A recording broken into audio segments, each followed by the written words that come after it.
വോട്ടെടുപ്പ് കാലത്തെ കോൺഗ്രസ് ബി.ജെ.പി. ധാരണയുടെ തുടർച്ചയെന്ന് മന്ത്രി എം.പി. രാജേഷ് വിമർശിച്ചു. തദ്ദേശ അധ്യക്ഷ തെരഞ്ഞെടുപ്പിൽ ഉണ്ടായ കോൺഗ്രസ് ബി.ജെ.പി. കൊടുക്കൽ വാങ്ങലുകൾ തദ്ദേശ തെരഞ്ഞെടുപ്പിലുണ്ടായതിന്റെ തുടർച്ചയാണ്. ഇനി വരാൻ പോകുന്ന തെരഞ്ഞെടുപ്പിന്റെ പരീക്ഷണവുമാണ്. മറ്റത്തൂർ പഞ്ചായത്തിൽ കോൺഗ്രസ് ആകെ ഒലിച്ച് പോയി ബി.ജെ.പിയിൽ വിലയം പ്രാപിക്കുന്ന ലജ്ജിപ്പിക്കുന്ന കാഴ്ചയാണ് നമ്മൾ കണ്ടത്. കോൺഗ്രസ് ബി.ജെ.പി. ആയിക്കൊണ്ടിരിക്കുന്നു. ബി.ജെ.പിയുടെ ക്രൂരമായ ജനാധിപത്യ വിരുദ്ധമായ മാർഗങ്ങൾ അവലംബിക്കുകയും ചെയ്യുന്നു.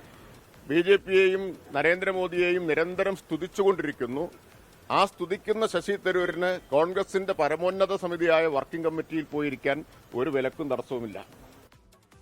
ബി.ജെ.പി. അധികാരത്തിലെത്താൻ ബി.ജെ.പി. തന്നെ ജയിക്കണമെന്നില്ല, കോൺഗ്രസ് ജയിച്ചാലും മതിയെന്നായിരുന്നു CPIM സംസ്ഥാന സെക്രട്ടേറിയറ്റ് അംഗം M. സ്വരാജിന്റെ പ്രതികരണം. ഇടതുപക്ഷത്തെ പരാജയപ്പെടുത്താനാണ് കോൺഗ്രസ് ബി.ജെ.പിയിൽ ലയിച്ചതെന്നും M. സ്വരാജ് ആരോപിച്ചു. സൂരജ് സജി ഏറ്റവും പുതിയ വിശദാംശങ്ങളുമായി. സൂരജ്, ഓപ്പറേഷൻ താമര എന്ന് വിശേഷിപ്പിക്കപ്പെടുന്ന പല സംസ്ഥാനങ്ങളിൽ നമ്മൾ കണ്ടിട്ടുണ്ട്. ആ തരത്തിലേക്കാണ് ഇന്നലെ മറ്റത്തൂർ പഞ്ചായത്തിനുണ്ടായ സംഭവവികാസങ്ങൾ. ഇപ്പോൾ CPIM അതൊരു വലിയ രാഷ്ട്രീയ ആയുധമാക്കിക്കൊണ്ട് പ്രതികരണങ്ങൾ നമ്മൾ കണ്ടു കഴിഞ്ഞു. കോൺഗ്രസിന്റെ അടുത്ത നടപടി എന്താണ്? KPCCയുടെ അടുത്ത നടപടി എന്താണ്? ഇപ്പോൾ ഇന്നലെ തന്നെ നമുക്കറിയാം പ്രാദേശിക നേതൃത്വത്തിനെതിരെ ചില നടപടികൾ കൈക്കൊണ്ടിട്ടുണ്ട്. ഇനിയും കൂടുതൽ നടപടി ഉണ്ടാകുമെന്ന സൂചനയുണ്ടോ? ഒപ്പം ഈ കൂറുമാറിയവരെ അയോഗ്യരാക്കണം എന്നാവശ്യപ്പെട്ടുകൊണ്ട് തെരഞ്ഞെടുപ്പ് കമ്മീഷനെ ഉടൻ തന്നെ സമീപിക്കുമെന്നതാണോ DCCയുടെ നീക്കം?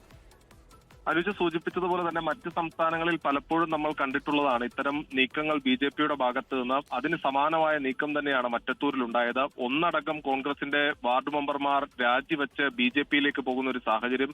അവർ ഒരു സഖ്യമായി മത്സരിക്കുന്നു. അവിടെ പ്രസിഡന്റ്, വൈസ് പ്രസിഡന്റ് സ്ഥാനത്തേക്ക് അവർ തന്നെ ജയിച്ചു കയറുന്ന ഒരു സാഹചര്യം കൂടി ഉണ്ടായി. എന്തായാലും ഇത് അതീവ ഗൗരവകരമായി തന്നെയാണ് DCC കാണുന്നത്. ഇവരെ അയോഗ്യരാക്കാൻ തെരഞ്ഞെടുപ്പ് കമ്മീഷനെ സമീപിക്കാൻ ഒരുങ്ങുകയാണ്. എത്രയും വേഗം തെരഞ്ഞെടുപ്പ് കമ്മീഷനെ സമീപിക്കപ്പെട്ടു എന്നുള്ളതാണ് നിലവിൽ DCC പ്രസിഡന്റ് ജോസഫ് ടാജറ്റ് വ്യക്തമാക്കുന്നത്. അതോടൊപ്പം കോടതി അടക്കം സമീപിക്കാൻ വേണ്ടി ഒരുങ്ങുകയാണ് നിലവിൽ ഈ DCC നേതൃത്വം നിലവിലുള്ളത്. അനുജ്, അതോടൊപ്പം തന്നെ മറുവശത്ത് LDF ആകട്ടെ CPM ആകട്ടെ ഇതൊരു രാഷ്ട്രീയ ആയുധമാക്കി എടുത്തിരിക്കുകയാണ്. BJPക്ക് അധികാരത്തിലെത്താൻ BJP തന്നെ ജയിക്കണമെന്നില്ല എന്നുള്ളതായിരുന്നു സംസ്ഥാന സെക്രട്ടേറിയറ്റ് അംഗമായിട്ടുള്ള M. സ്വരാജിന്റെ പ്രതികരണം. അതോടൊപ്പം തന്നെ MP രാജേഷ് ആകട്ടെ രൂക്ഷ വിമർശനവുമായി രംഗത്തെത്തി. അതോടൊപ്പം തന്നെ ഇന്നലെ ഇവർക്ക് വോട്ട് ചെയ്ത രാജിവെച്ച കോൺഗ്രസിന്റെ വാർഡ് മെമ്പർ ഇന്ന് മറുകണ്ഠം ചാടുന്ന ഒരു സാഹചര്യം കൂടി ഉണ്ടായി. ഒരു മലക്കം മറിച്ചിലാണ് അദ്ദേഹത്തിന്റെ ഭാഗത്തുനിന്ന് ഉണ്ടായത്. അക്ഷയ് എന്ന് പറയുന്ന തനിക്ക് ഇത്തരത്തിലൊരു കൂട്ടുകെട്ട് ഉണ്ടായിരുന്നതായി അറിയില്ല, ഈ പാർട്ടിയിൽ നിന്ന് രാജിവെക്കുകയാണ് എന്നുള്ളത് മാത്രമാണ് ഇവർ അറിയിച്ചിരുന്നത്. പക്ഷേ ഈ വോട്ട് ചെയ്ത് പുറത്തിറങ്ങിയപ്പോഴാണ് BJP സഖ്യത്തിന്റെ ഭാഗമായാണ് ആ വോട്ട് രേഖപ്പെടുത്തിയതെന്ന് മനസ്സിലാക്കിയതെന്ന കാര്യം കൂടി അക്ഷയ് പറയുന്നുണ്ട്. എന്തായാലും ഇവരെ അയോഗ്യരാക്കാനുള്ള നടപടി അത് വേഗത്തിലാക്കിയിരിക്കുകയാണ് DCC ഇപ്പോൾ. അനുജ, ലോകത്തെവിടെയായാലും ഏത് സമയത്തും 24 വാർത്തകളും ഓഗ്മെന്റഡ് റിയാലിറ്റി പാക്കേജുകളും എക്സ്പ്ലെയിനറുകളും വിശദമായി കാണാൻ ഞങ്ങളുടെ YouTube ചാനൽ നിങ്ങൾക്ക് സബ്സ്ക്രൈബ് ചെയ്യാം.